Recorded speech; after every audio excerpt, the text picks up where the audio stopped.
Valentine's Day na naman! Ang isa sa pinakaaabangan ng mga mag-asawa, magsing-irog, magka-MU o magkasintahan.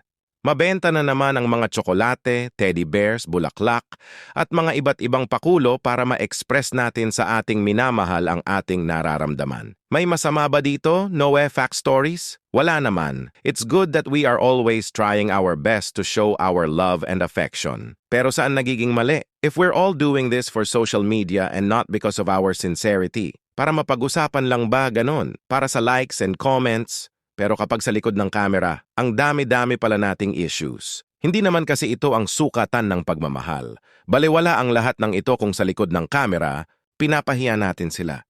Ikaw ang mo, wala kang kwenta. Hindi na lang sana kita pinakasalan.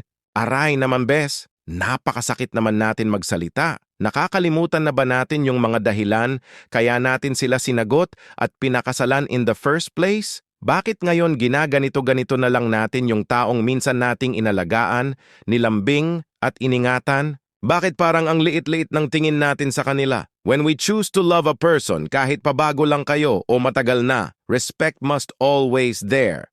Hindi makontento sa isa. Para dun sa mga hindi marunong makontento sa isa, when we don't want what we're seeing sa spouse natin, next! Nag-iba lang ang itsura, pumuti ang buhok, tumaba, pumayat, next! Nawalan lang siya ng trabaho o nalugi sa negosyo? Okay. Next! Friendships ang relasyon, hindi naman yan parang bangko o pila sa grocery na pagkatapos ng isa, yung isa naman. Sagradong pagsasama iyan na sinumpaang walang hiwalayan kahit anong mangyari. It is a commitment, not a game. Kung nagbago ang itsura, tanggapin. Kapag nagbago ang ugali, pwede naman pag-usapan. Kasi kung talagang gusto, gagawan natin ng paraan na mabalik sa dati. Isisisi sa kanila ang lahat. Hindi naman kami maghihirap kung di dahil sa kanya.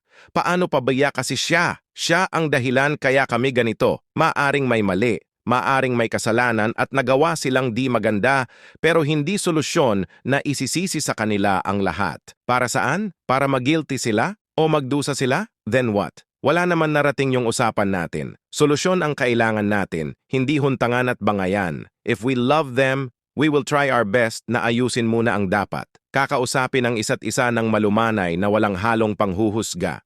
Ang tunay na pagmamahal ay hindi nasusukat sa kung anong ipinapakita lang sa social media. Paano mo pinapakita ang iyong pagmamahal sa kanila?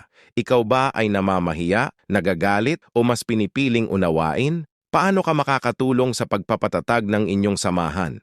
Nagustuhan mo ba ang kwento ko? Kung yes, mag-follow ka na sa Noe Fact Stories. Maraming salamat.